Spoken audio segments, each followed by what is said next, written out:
Qual o lugar mais seguro que eu posso estar, pastor? Correndo riscos com Deus. Hebreus 11, galeria dos heróis da fé. Não tem nenhum deles que foi poupado de enfrentar batalhas, mas também nenhum deles foi esquecido pela história. Tem uma galeria falando sobre o que eles viveram com Deus. O melhor lugar numa tempestade, onde é? Com Jesus. Pedro estava fora do barco, mas ele estava melhor do que os discípulos que ficaram nele. Num lugar deserto, qual que é o melhor lugar para estar? Com Deus. Ele prepara uma mesa no meio do deserto. Ele provê no meio do deserto. Abraão, ele tem um momento que ele tem que escolher entre um lugar e outro. Ele fala, não, deixa o meu sobrinho escolher, porque para mim tanto faz. A bênção não é a geografia, a bênção é a palavra. Tudo que Deus me deu é tudo que eu preciso. No meio do deserto eu vou frutificar, em lugares áridos eu vou prosperar, porque a minha bênção está no Senhor, não está na terra, não está na geografia. Eu falei algo essa semana, a pastora Raquel estava ao lado, eu não lembro qual era o contexto, mas eu achei aquilo tão forte, irmão. Falei, irmão, nunca foi sobre geografia. Eu estava aconselhando alguém, eu falei, nunca foi sobre geografia. Na verdade, a geografia vai assistir o que Deus vai fazer com você. A geografia assistiu a promessa de Deus se cumprir em Abraão. A geografia assistiu a promessa de Deus se cumprir em Davi. A geografia assistiu a promessa de Deus se cumprir em José. E eu quero liberar isso sobre você. Você não vai prosperar porque está em Alphaville. Você não vai prosperar porque veio para São Paulo. Você vai prosperar porque existe uma promessa sobre você. E a geografia vai assistir o que Deus vai fazer. Você crê nisso? Diga amém. Um amigo foi para Miami esses dias. Foi a primeira vez que ele foi para Miami. Mandou uma mensagem de lá. Ele falou, pastor, eu não sei o que você fez com Deus não, mas ele deve ter ficado chateado com você. Eu falei, por quê, irmão? Ele falou, como é que ele tira você desse lugar e manda para o Brasil? Eu tô maluco com isso aqui. Eu falei, irmão, nunca foi sobre lugar, sempre foi sobre uma palavra. Quantas pessoas a gente conhece?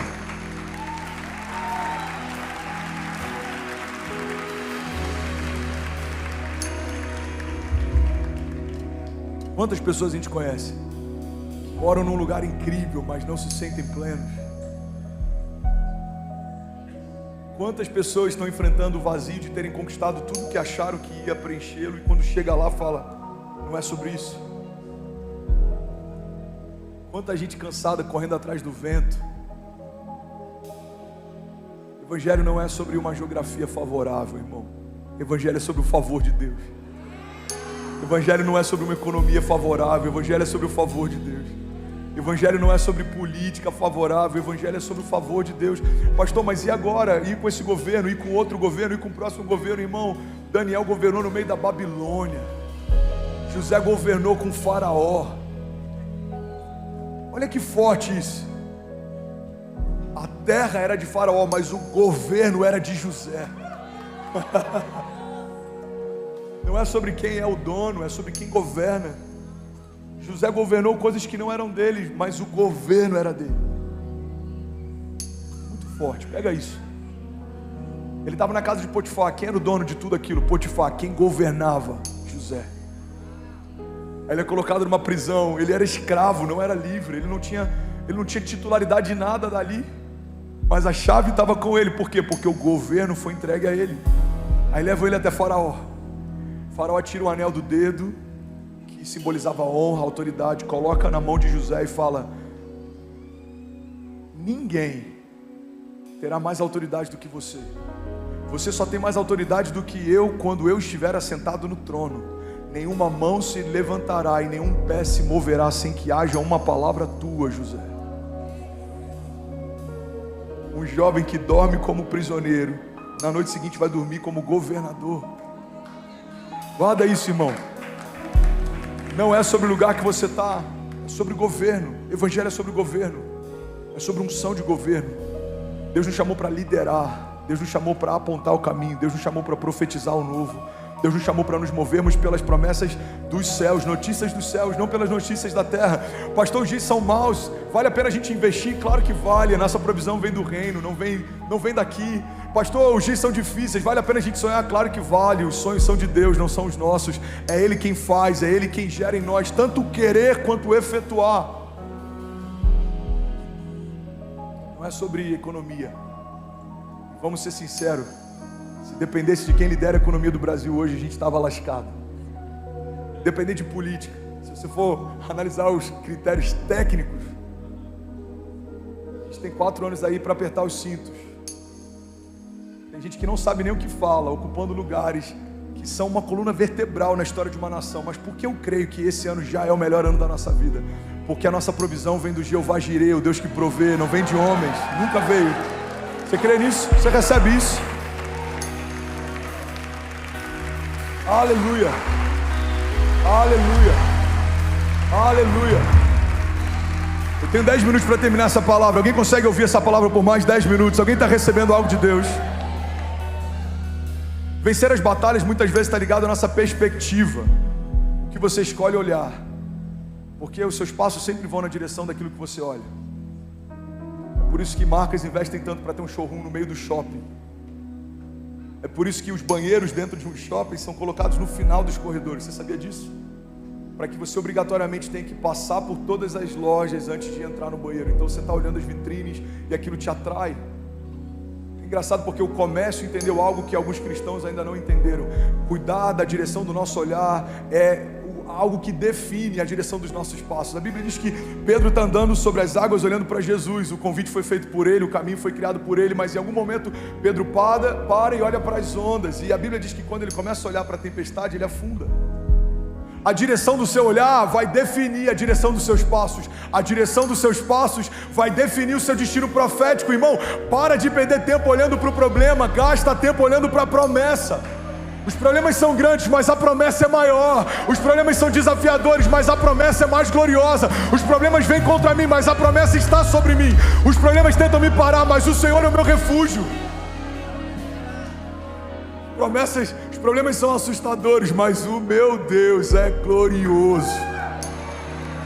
Ele é belo, Ele é bondoso. A sua bondade e a sua misericórdia duram para sempre. Os problemas são assustadores, mas as promessas são gloriosas. O salmista diz: eu elevo meus olhos aos montes, de onde vem o meu socorro? Naquela época, o contexto em que Davi fala isso tem um significado, é até mais poderoso do que talvez algumas pessoas aqui imaginem.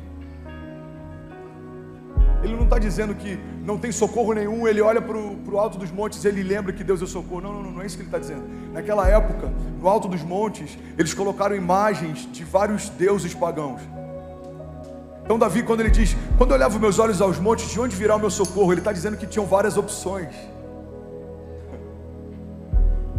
Ele está dizendo: existem várias opções de socorro. De onde virá o meu socorro? E aí ele reafirma: o meu socorro vem do Senhor, que fez os céus e a terra. Durante uma batalha, muitos tipos de socorro vão se apresentar para você. Uma opinião, pessoas que querem te ajudar, facilitar. Mas a verdade é que a única coisa que pode socorrer você é o Senhor que fez os céus e a terra. Quem socorreu José, quem socorreu Davi, quem socorreu Pedro, quem socorreu Jesus, quem vai socorrer você é quem fez você. Só quem te viu completo sabe o que está faltando quando te vê em cacos. Só quem te fez completo sabe o que você precisa. Você está comigo? Diga amém. Então a perspectiva ela é fundamental nas batalhas. O lugar para onde eu olho define muito dos meus passos. O lugar para onde eu coloco o meu olhar. Eu preciso olhar mais para as promessas do que para os problemas. 2 Reis 6,14 fala sobre uma história que eu acho incrível. Um rei está tentando vir contra o povo de Deus, e aí todas as vezes que eles fazem planos, Deus vai lá e revela para Eliseu, para o profeta: olha, eles estão vindo por aqui, não vá por aqui, eles estão vindo por lá, não vá por lá. E aí chega um momento que esse rei ele fala: não é possível, a gente deve ter alguém que tá no nosso meio infiltrado. E aí um soldado fala: não, rei, nenhum de nós tem traído você, mas existe do outro lado um homem de Deus, e ele ouve os céus, e tudo que a gente vai fazer, Deus revela para eles. Então esse rei ele fala: então reúne todos os homens, todos os carros de guerra, e vá contra esse homem. Eu quero que vocês matem esse homem de Deus. E aí sabe o que acontece? Acontece o que está escrito em 2 Reis 6,14. Um momento histórico que vai fazer sentido para alguém aqui, pode mudar a sua história. Você está comigo? Diga amém. A Bíblia diz: esse rei então enviou para lá uma grande tropa com cavalos e carros de guerra, e eles chegaram de noite e cercaram a cidade. Então o servo do homem de Deus levantou-se bem cedo pela manhã, e quando saía, viu que uma tropa com cavalos e carros de guerra havia cercado a cidade. Então ele exclamou: ah, meu senhor, o que faremos? O profeta então respondeu: não tenha medo, aqueles que estão conosco são mais numerosos do que eles. Então Eliseu orou: Senhor, abre os olhos dele para que veja. Então o Senhor abriu os olhos do rapaz, que olhou e viu as colinas cheias de cavalos e carros de fogo ao redor de Eliseu. E quando os arameus desceram na direção deles, Eliseu então orou ao Senhor e disse: Senhor, fere esses homens de cegueira. E então ele os feriu de cegueira, conforme Eliseu havia pedido. Alguém pode dizer glória a Deus por essa palavra? A experiência de um homem que conhece o caráter de Deus traz paz em meio a tempos de caos.